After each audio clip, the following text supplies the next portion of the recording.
तीन पर्दा के अंदर जो रहते हैं वह जीव कहलाते हैं। दो पर्दा के अंदर रहते हैं वह देव कहलाते हैं। देवता, देवियां, भगवान, भगवती। एक पर्दा के अंदर रहते हैं वह ईश्वर कहलाते हैं। तीनों पर्दा के पार वो परमेश्वर परमात्मा कहलाते हैं। हम तो सबके केवल शान दिए थे, लेकिन बातचीत के क्रम में लोग बोलते हैं। जैसे हमारी मंच पर साथ महात्मा लोग, अब कोई अपने घर में महात्मा को ले जाते हैं या ठहरा लेते हैं, कहते बाबा मेरे भी यहाँ एक संत ठहरे हुए हैं। ओ आप संत हैं? तो हाँ, हमारे यहाँ भी एक महापुरुष है। कहने के लिए तो संत कहते हैं, महापुरुष कहते हैं, महात्मा बोलते हैं, लेकिन महाराज सब संत नहीं है। संत यही कहलाते हैं जो छह विकार पर अपना अधिकार प्राप्त कर लिए। काम, क्रोध, लोभ, मोह, मद और मात्सर्य, जो इन विकारों पर अपना अधिकार प्राप्त कर लिए हैं वो संत कहलाते हैं। ऐसे न बोल दिए सबको संत। आगे सुनिएगा तो संत कौन? तो बोलचाल की भाषा में यहाँ लिखा गया है जगत प्रसव करता ईश्वर।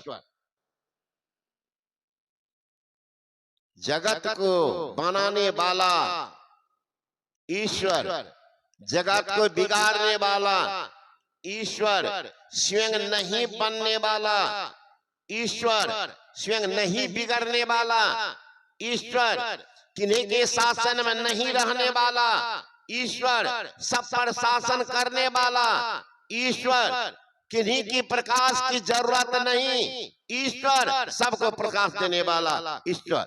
गोस्वामी जी ने लिखा है सब कर परम प्रकाश का जोई राम अनाद अबदपति सोए। जो सबको प्रकाश देने वाला है, स्वयं किन्हीं की प्रकाश की जरूरत नहीं है, कहते हैं वो ईश्वर। ईशावास्योपनिषद में आया है ओम ईशावास्यमिदं सर्वं यत् किं जगत्यां जगत् तेन तक्तेन भुंजीतः मा गृद कस्यस धनम। ओम ईशा हर्ष तालब स, इस मतलब होता है मालिक। यहाँ विशेषण लगा ईशा, हिंदी व्याकरण तृतीया का एक वचन ईशा। प्रारूप बनता शासक। भाई जब तक कोई शासक नहीं होगा तो शासन कैसे रहेगा? और जब तक कोई शासित नहीं रहेगा तो शासन किन पर चलेगा? शासक कौन? परमात्मा। शासित कौन? जीव। अरे जो जिनको बनाते हैं उस पर उनका शासन चलता है। माँ बाप की शासन अपनी संतान पर होती है, अपनी संतान, तो उनका शासन, जिनका शासन मिट्टी पर, जिनका शासन जल पर, जिनका शासन अग्नि पर, जिनका शासन वायु पर, जिनका शासन आकाश पर, जिनका शासन तीन गुणों के मंडल पर, जिनका शासन साम्यता धारणी मूल प्रकृति पर, जिनका शासन तारेगण नक्षत्र पर, जिनका शासन चंद्रमा पर, जिनका शासन सूर्य पर, यहाँ तक जिनका शासन 33 करोड़ देवता सहित ब्रह्मा विष्णु महेश पर, वो शासन करता परमात्मा। तो कहाँ है ईशा? अगर हर्ष ई दंत सो रहता तो इस मतलब होता नजदीक। कितना नजदीक?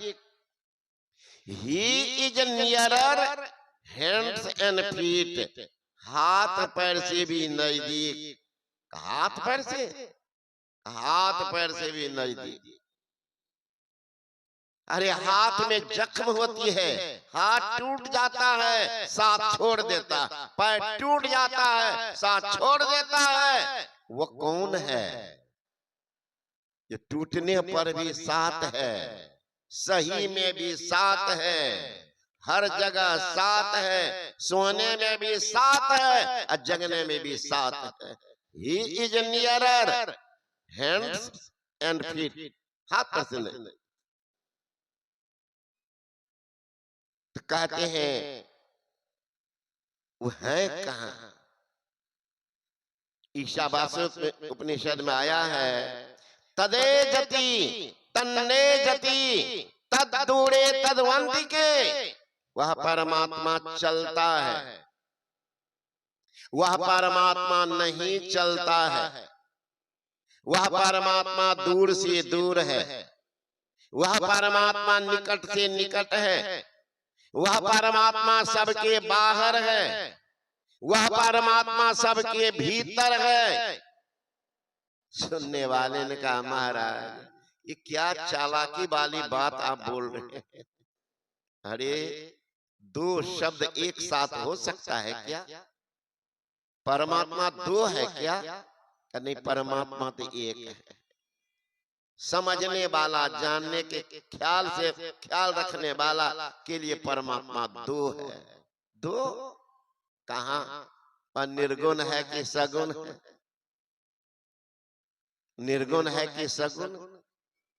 तो जो सगुण को ही सब कुछ मानने वाले, निर्गुण से कोई मतलब हमको नहीं, तो उनके लिए परमात्मा बाहर में।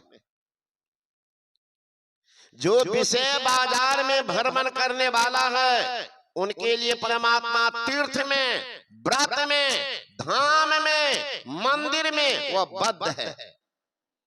जो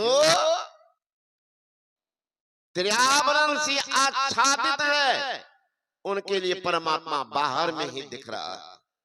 लेकिन जो विषयों की बाजार में भ्रमण करना छोड़ दिया है, उनके लिए परमात्मा पास में और साथ में।